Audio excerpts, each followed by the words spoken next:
జనసేనతో బీజేపీకి నష్టమేట. సమైక్యవాది పార్టీగా పవన్ పార్టీకి ముద్ర. కోనసీమకు తెలంగాణ దిష్టి అంటూ ఇటీవలే పవన్ వ్యాఖ్యలు.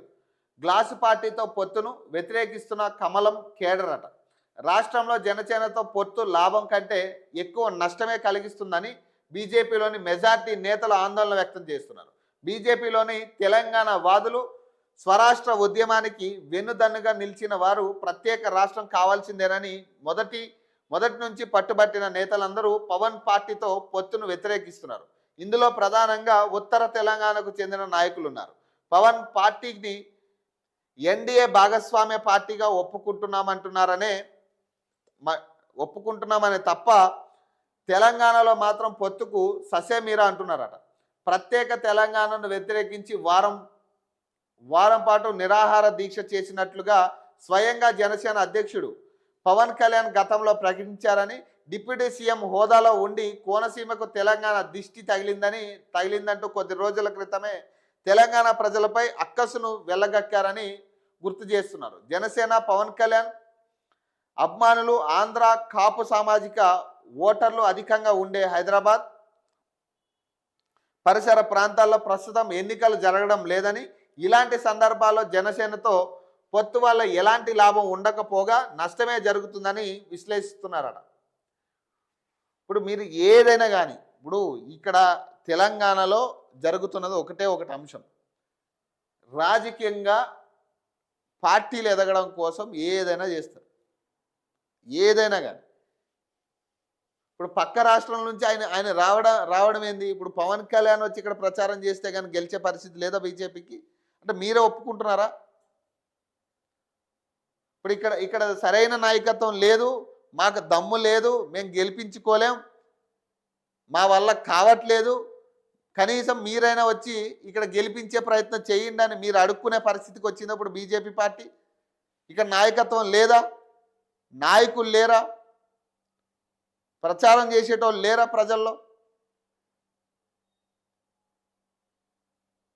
ఇంకా పవన్ కళ్యాణ్ కంటే ఆ చీకోటి ప్రవీణ్ కానీ లేదా మాధవిలత గారు బెటరు ప్రచారంలో.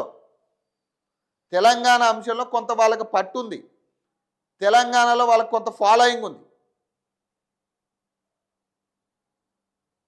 పక్క రాష్ట్రం నుంచి తీసుకొచ్చి అవమానపడే కంటే ఉన్న వాళ్ళనైనా ఉపయోగించుకునే ప్రయత్నం చెయ్యండి.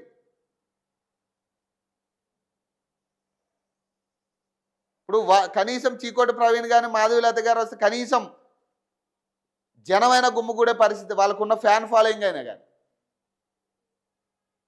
ఇప్పుడు పవన్ కళ్యాణ్ వస్తే పెద్ద ఒరిగేది ఏముండదు తెలంగాణలో. ఇప్పుడు ఆయన ఓట్ బ్యాంక్ మొత్తం ఉన్నది ఆంధ్రాలో. ఇప్పుడు ఆయన రావడం వల్ల ఇక్కడ బీజేపీ గెలుస్తుంది అనేది అది ఒక కళ. ఇప్పుడు దాన్ని మీరే మాకు చేత కావట్లేదని మీరు అనుకోవద్దు. ఇప్పుడు ఇక్కడ కూడా చాలా మంచి నాయకత్వం ఉంది బీజేపీకి, కానీ ఎవడు కూడా సమన్వయంగా పనిచేయట్లే. కలిసి పనిచేసే ఆలోచన ఎవరికీ లేదు. కలిసి పనిచేయాలన్న ఆలోచన ఉంటే బీజేపీలో ఇక్కడ తెలంగాణలో ఉన్న నాయకత్వం చాలు. ఈటల రాజేంద్ర కావచ్చు, బండి సంజయ్ కావచ్చు, రఘునందన్ రావు కావచ్చు, అరవింద్ కావచ్చు, రాకేష్ రెడ్డి కావచ్చు, ఇంకా చాలామంది స్పీకర్స్ వక్తలకు చాలామంది ఉన్నారు, ప్రజాదరణ ఉన్నవాళ్ళు. వీళ్ళందరినీ పక్కన పెట్టి కాదని ఇప్పుడు ఢిల్లీ నుంచి నాయకులు రావాలి, లేదా పక్క రాష్ట్రాల నుంచి నాయకులు వచ్చి ప్రచారం చేయాలంటే ఇదేం కర్మ ఇది తెలంగాణకి? వాళ్ళకి ఏం తెలుసు? తెలంగాణలో సమస్యలు ఏం తెలుసు వాళ్ళకి? తెలంగాణలో ప్రజలు పడుతున్న సమస్యలు ఎవరికి తెలుస్తాయి? తెలంగాణలో ఉన్న వ్యక్తులకి తెలుస్తాయి.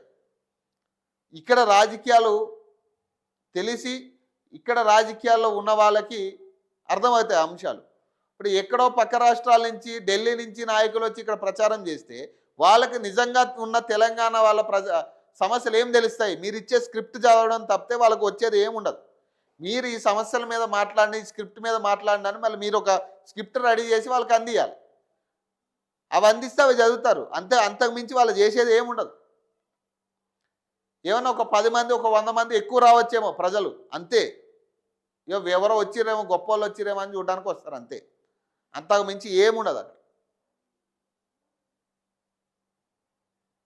మీకున్న వక్తల్ని మీరు సరిగ్గా ఉపయోగించుకుంటే ఎలక్షన్లు నెంబర్ 2 పొజిషన్కి బంగారులో వెళ్ళొచ్చు, చాలా హ్యాపీగా వెళ్ళొచ్చు.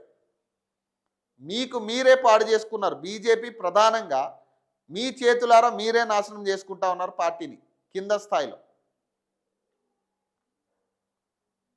మరి ఇలాంటి అంశాలన్నీ తీసుకొచ్చి మళ్ళీ మీరే టాక్ ఆఫ్ ది టౌన్ అవుతా ఉన్నారు మిగతా ప్రత్యర్థులకి.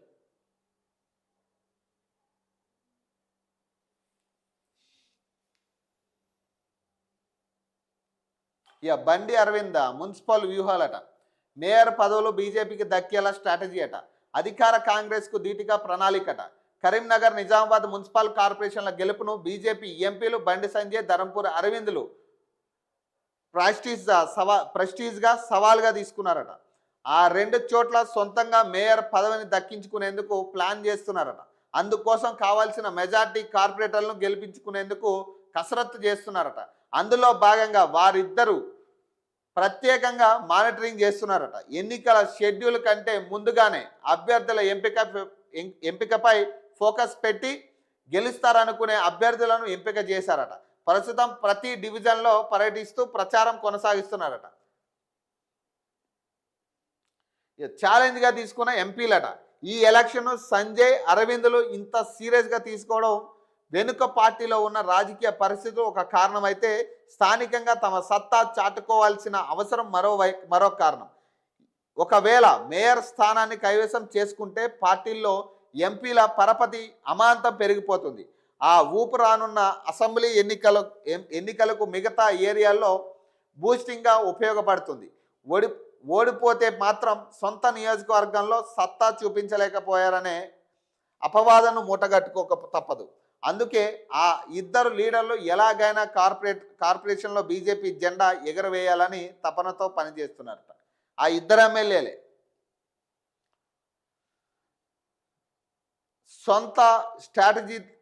సొంత స్ట్రాటజీను ముందుకట. గెలవాలనే టార్గెట్తో ఇద్దరు పార్టీ సహాయ సహకారాల కంటే సొంత స్ట్రాటజీతోనే పనిచేస్తున్నారట. ఎన్నికలకు కావాల్సిన వనరులను సొంతంగానే సమకూర్చుకొని అభ్యర్థులకు ఏ లోటు లేకుండా జాగ్రత్తలు తీసుకుంటున్నారట.